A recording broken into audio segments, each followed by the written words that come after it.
வணக்கம். மருதமலர் செய்தி பிரிவுக்காக தவசங்கர பாண்டியன். தேனி மாவட்டம் ஆண்டிப்பட்டி வட்டம் ரோசனப்பட்டியை சேர்ந்த தேவேந்திர குல வேளாளர் சமூகத்தை சேர்ந்த கருப்பசாமி என்பவர் 23/7/2017 அன்று மதுரை மத்திய சிறையில் கொலை செய்யப்பட்டதாக கூறி அந்த பகுதியை சேர்ந்த தேவேந்திர குல வேளாளர்களும் பல்வேறு அமைப்புகளும் போராட்டம் நடத்தி வருகின்றனர். அது குறித்து களத்தில் உள்ள டாக்டர் ஐயா சோமனி அவர்களிடம் அது குறித்து விளக்கங்களை கேட்டுக்கலாம். வணக்கம் ஐயா. வணக்கம். வணக்கம் ஐயா. என்ன நடந்தது ஐயா? அதை குறித்து ஒரு சிறு விளக்கம் கொடுங்க ஐயா. ரோசனப்பட்டியை சேர்ந்த கருப்பசாமி சொல்லுங்க. 19ஆம் தேதி இரவு ஒரு தேவேந்திர சமூகத்தை சேர்ந்த இருவருக்கு ஏற்பட்ட ஒரு சிறு மோதல் வழக்கிலே கைது 20ஆம் தேதி அதிகாலை 5:45க்கு. சரிங்க. ஒரே சமூகத்தை சேர்ந்தவர்களுக்கு தான் பிரச்சனை வந்திருக்கு.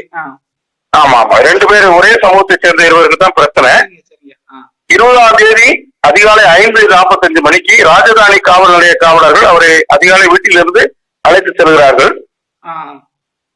இரவு 8 மணிக்கு ஆண்டிப்பட்டி அரசு மருத்துவமனையில் மருத்துவ உடல் பரிசோதனைக்காக அவர் அங்கு மருத்துவ பரிசோதனை செய்யப்பட்டு எந்தவித உடல்நல கோளாறும் இல்லை என்று சான்றளிக்கப்பட்டு அரசு மருத்துவர் சான்றளிக்கிறாரு. நல்ல சான்றளிக்கிறாரு.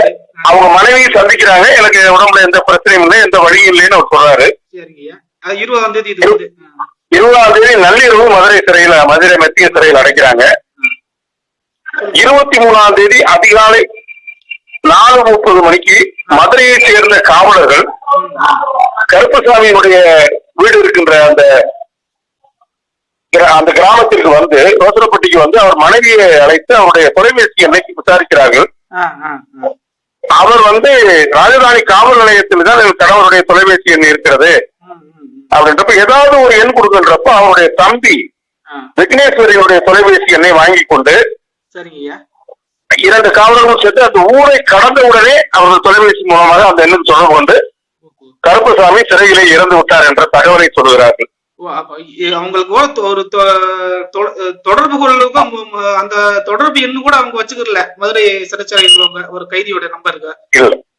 அவங்க வந்து அவங்க நேரடியா தகவல் சொன்னா அங்க இருக்க மக்கள் கோபப்பட்டு விடுவார்கள் என்று கருதி அவனுடைய தம்பி எண்ணை வாங்கி விட்டு அந்த ஊரை கடந்த 5 நிமிட கால அவகாசத்திலே அவர்கள் மீண்டும் அந்த அவருடைய தம்பி எண்ணுக்கு தொடர்பு கொண்டு சிறையிலே கருப்பசாமி இறந்து விட்டார் என்ற தகவலை சொல்லுகிறார்கள்.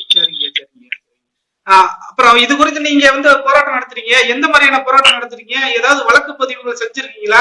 மதுரை ஹைகோர்ட்ல வந்து 20ஆம் தேதி அந்த கிராமத்தை சேர்ந்த 5 நபர்கள் மதுரை அரசு ராஜாஜி மருத்துவமனையின் பிணவரை முன்பு உடலை வாங்க மாட்டோம் என்று கூறி அங்கு வாக்குவாதத்தில் ஈடுபடுகிறார்கள். அப்பொழுது ராஜதானி காவல் நிலையத்தை சேர்ந்த காவலர்களும் மதுரை மத்திய சிறை இருக்கின்ற கரிமேடு காவல் நிலைய காவலர்களும் அங்கு இருக்கிறார்கள்.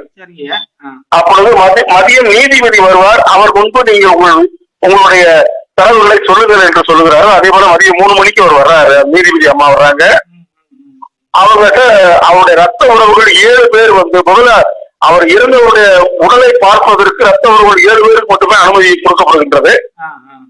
பிறகு அரசு மருத்துவமனையுடைய முன்வதுக்கி ஒரு அறையில் வைத்து அந்த 7 ரத்த உறவுகளிடம் அவருடைய கருத்துக்களை கேட்கிறார் நீதிபதி அம்மா அவர்கள். மாண்புமிகு நீதிபதி அம்மா அவர்கள் கேட்கிறார்கள். பின்பு அந்த மக்களிடம் நாங்கள் இன்று மத்திய சிறைச்சாலையில் சென்று விசாரித்து விட்டு நாளை 25ஆம் தேதி சம பரிசோதனை நடைபெறும் என்று கூறினார்கள்.